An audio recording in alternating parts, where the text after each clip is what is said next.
Hello दोस्तों, जैसा कि आप लोगों ने देख लिया होगा थंबनेल में कि मैं इस वीडियो में जो धुरंधर फिल्म है उसके रिव्यू का रिव्यू करूंगा, क्योंकि मैंने अभी तक फिल्म देखी नहीं है।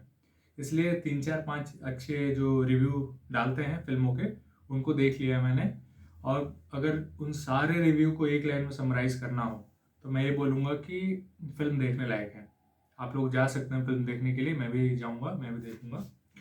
दूसरी बात यह है कि अब बात करते हैं कि किन पैरामीटर्स पे इस फिल्म को रिव्यू किया गया है। रिव्यूअर्स ने अलग अलग जो अच्छे माने जाते हैं, फेमस रिव्यूअर्स हैं जो, और किस तरीके से उन्होंने रेटिंग दी है और क्यों उन्होंने, मतलब अगर मैं ओवरऑल बताऊं कि उन्होंने बोला है कि फिल्म देखने जाओ, क्यों। पहली चीज़ कहानी पे आते हैं कि कोई भी फिल्म जब बनती है तो उसकी जो सेंटर स्टेज जो थीम बिल्ड करता है वो कहानी उसकी बिल्ड करती है। तो इसकी कहानी आपको पता है, स्पाई, इसका थीम जो है थोड़ा स्पाई यूनिवर्स से रिलेटेड है।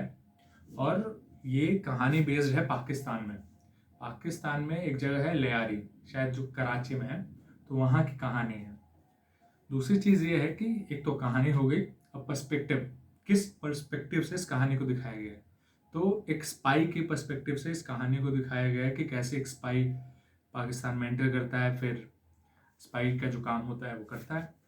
और तीसरी चीज़, टेरर एक्टिविटीज से भी कुछ रिलेटेड है कहानी, कि अगर स्पाई है वहाँ तो ऑब्वियसली इंफॉर्मेशन गैदर कर रहा होगा, फिर ट्रांसफ़र कर रहा होगा। तो ये सब चीज़ें हैं। दूसरी चीज़ है, एक कहानी हो गई, दूसरी चीज़ है कहानी का एग्जीक्यूशन। जैसे हम देखते हैं आमतौर पे स्पाई यूनिवर्स की फिल्म बनती है, अभी 2 4 पिछले साल बनी थी, तो किस तरीके से उनको बनाया जाता है, एग्जीक्यूट किया जाता है। मतलब एक वही फॉर्मूला होता है कि एक मास हीरो होगा, एक आइटम नंबर होगा, उसमें एक हीरोइन होगी, और उसके अगल बगल आईएसआई डाल देंगे और पाकिस्तान डाल देंगे और स्पाई यूनिवर्स की फिल्म बना देंगे। लेकिन ये फिल्म धुरंधर उस लाइन पे नहीं है। इसलिए ये चीज़ इस फिल्म को खास बनाती है कि जो सेट फॉर्मूला है, जैसे 2 4 हमने देखा है फिल्म स्पाई यूनिवर्स का, उससे अलग है और काफ़ी वेल एग्जीक्यूटेड फिल्म है ये।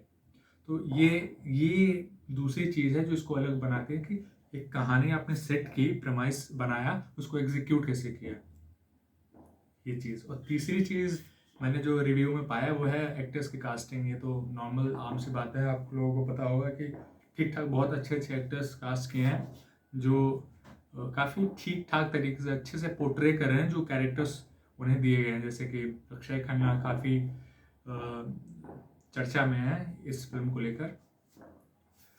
चौथी फिल्म ये है कि, मतलब चौथी चीज़ ये है कि जो रिव्यूअर्स हैं उन्होंने एक चीज़ बहुत ही बोल्ड तरीके से बोली है इस कहानी की ऑनेस्टी को लेकर, कि ये फिल्म वो दिखाती है जो एक्चुअल में है, एज इट इज़ दिखाने की कोशिश करती है।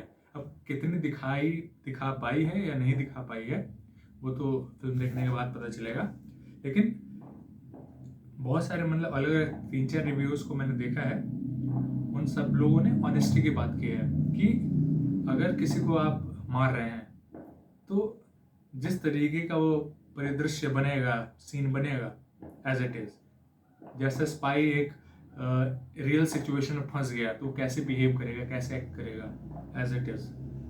तो इस पर्सपेक्टिव से ये जो एंगल है, ये जो चौथा ऑनेस्टी का पॉइंट है, इस कहानी को और इस पूरे प्रोजेक्ट को और ज़्यादा एक लेवल पे ले जाता है। क्योंकि एक तो पहले से इंटेंस कहानी स्पाई की, ऊपर से ऑनेस्टी, क्योंकि जैसे फिल्म में हमें दिखाया जाता है वो 90% वैसा नहीं होता, लेकिन इसमें बेस्ड ऑन रियल इंसिडेंट्स है ये।